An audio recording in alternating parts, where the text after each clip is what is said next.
Welcome to Digital Champions, where we highlight leaders in the marketing space. Today, I get to meet with Chandler Lyles, owner of High Beam Marketing based in Cincinnati, Ohio. Welcome to the show, my friend. It's a pleasure to have you. Yeah, Greg, thanks for having me on, man. I was excited. We got to chat a little bit about our backgrounds beforehand, but I'm excited to unpack this conversation more today. Yeah, I mean, I know I only have you for about 5 to 7 minutes, but I'm excited to dive into High Beam Marketing. How did you, for everybody that doesn't know, how did you get its how did it get its roots? What really sparked your start? Yeah, so Highbeam is a very unique agency because there's a lot of them, and so how do you make them different, right? And what's the actual differentiator? And for us, it's our founder's background. So there's three owners inside of the business: myself, my partner Ben, and my partner Austin.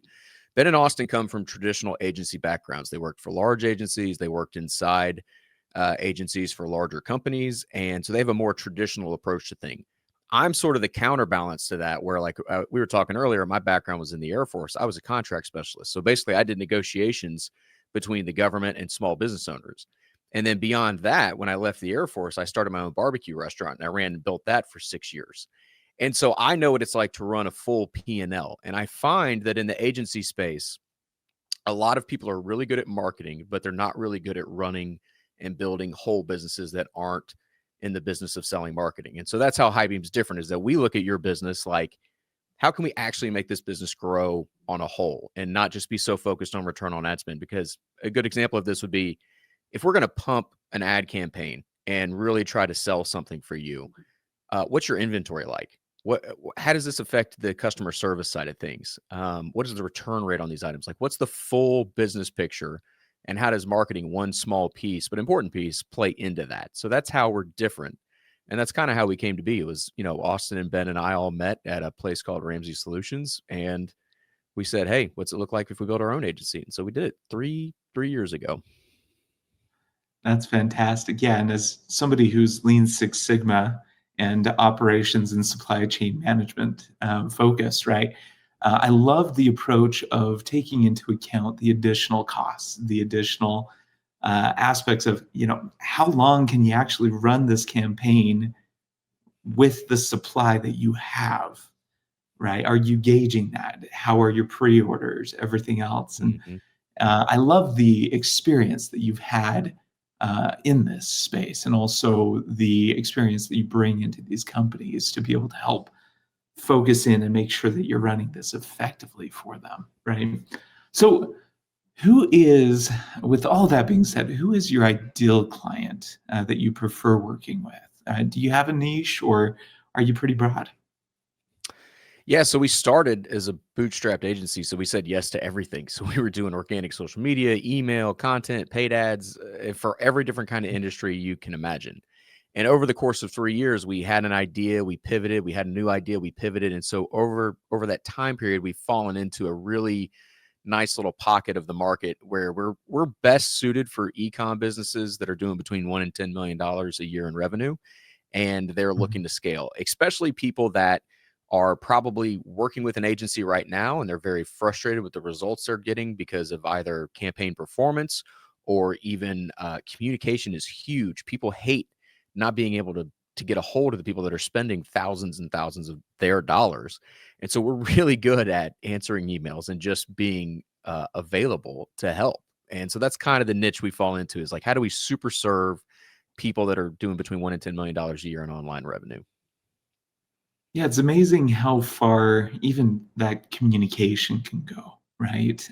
If they understand their campaign, they understand the expectations. If you are clear in your communication and your capabilities, your retention rates go up substantially. I mean, so that's one of the many things that you're doing incredibly well. Now, I'd like to ask any of my guests, just before I let you go, of course, I know you have limited time, for anyone entering into the industry or considering getting into this space, what is one piece of advice you would give uh, them prior to even diving in? I would start with, why are you wanting to open your own business? Like, what is the actual thing you're Yeah. hoping to get out of this? Because if you know, what's the Stephen Covey quote is, begin with the end in mind, right?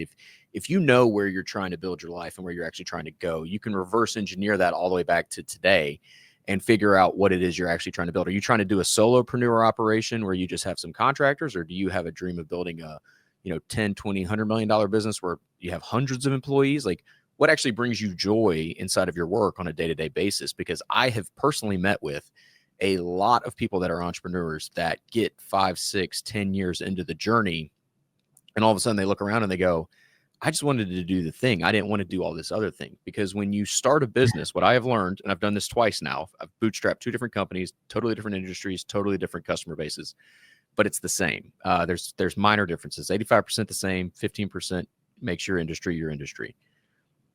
If you want to Wow. own a business, you're going to have a new job, which is business owner and entrepreneur. That is not the job of whatever got you into the business in the first place, right? Like, let's say you're a marketer, very heavy marketing audience out there. You may be really good at running emails. You may be the best email person on the planet. But once you start an email agency, you now have 2 hats that you wear all the time. And one is the owner and one is the actual doer. Your job is to hire the doer quickly and then hire more and more doers and then grow that way. Or do you want to be the artist entrepreneur where you just become the guy in email marketing, or the girl, and you just charge more and more and more and work with bigger and bigger brands, and you're more of an artist thing, right? So that's my advice. Wow. Begin with the end in mind. Where do you actually want to build? And what do you need to do today, the smallest step possible, to build towards that future? Beautiful. Hey, thank you so much for coming on today, Chandler. It was a pleasure getting your insights and also getting to know high beam marketing more. No, For thanks all for of having our me, Greg. viewers, for more information on high beam marketing, visit digitalchampionstv.com. Thanks again, my friend. Have a great day.